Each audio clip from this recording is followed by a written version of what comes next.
வாங்க பொன்னாங்கண்ணி கீரை குழம்பு எப்படி செய்யுதுன்னு பார்க்கலாம். பொன்னாங்கண்ணி கீரை சாப்பிட்டா நமக்கு நிறைய நன்மைகள் இருக்குது. அது நிறைய சத்துக்கள் இருக்குது.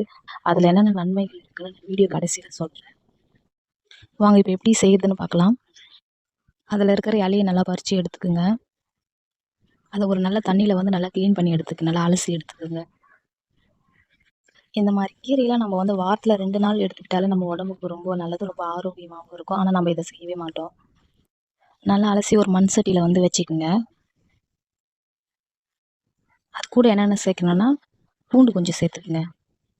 ஒரு 2 பூண்டு, கொஞ்சம் புளி, தேவையான அளவு கொஞ்சம் புளி, ஆனியன் ஒரு ஆனியன் போதும். ஒரு 4 பீஸை கட் பண்ணி ஆனியன் சேர்த்துக்குங்க.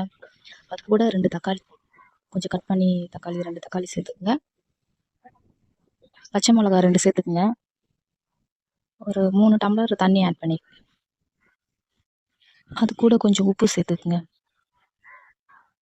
சேர்த்து ஒரு 10 நிமிஷம் நல்லா வேக வைங்க. இந்த மாதிரி வெந்து வந்த பிறகு அந்த தண்ணியை வந்து தனியாக வடிகட்டி எடுத்துக்குங்க. தண்ணியை வடிகட்டி எடுத்துட்டு அந்த கீரையை நல்லா கடைஞ்சி அந்த தண்ணியை அதில் ஊற்றி மிக்ஸ் பண்ணிவிட்டு ஒரு கிண்ணத்தில் எடுத்துக்கோங்க. அதுக்கு தேவையான ஒரு 50 மில்லி எண்ணெய் விட்டு கடுகு போட்டு மிளகா போட்டுக்கோங்க. அது கூட பூண்டு நசுக்கி போட்டுங்க, வாசனையாக இருக்கும். நல்லா புரிஞ்சு வந்த பிறகு கடைஞ்சி வச்சுருந்த அந்த கீரையை அதில் ஊற்றி நல்லா மிக்ஸ் பண்ணிவிடுங்க. ஒரு 2 மினிட்ஸு கொஞ்சம் வேக விடுங்க.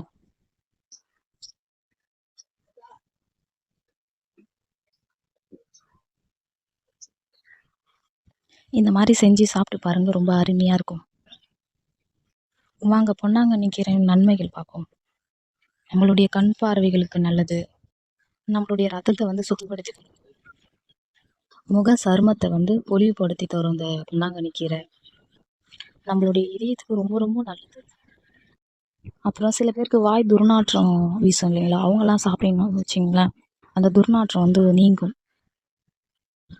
நம்மளுடைய மண்ணீரலுக்கு இது ரொம்ப ரொம்ப நல்லது. முக்கியமாக இது மூல நோய்க்கு பயன்படுது. நல்லது, மூல நோய் சரி பண்ணும். இந்த மாதிரி கீரையெல்லாம் நம்ம வாங்கி வாரத்தில் 2 தடவை சமைச்சு சாப்பிட்டா நம்ம உடம்புக்கு ரொம்ப நல்லது.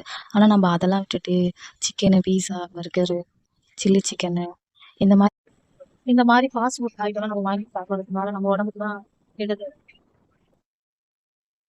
நம்ம உடம்பு நம்ம தான் வந்து ஆரோக்கியமாக வச்சுக்கணும். நம்ம உடம்பு நம்ம எவ்வளோ ஆரோக்கியமாக வச்சுக்கிறோமோ வயசான பிறகு நம்ம உடம்பு நம்மள பார்த்துக்கணும்.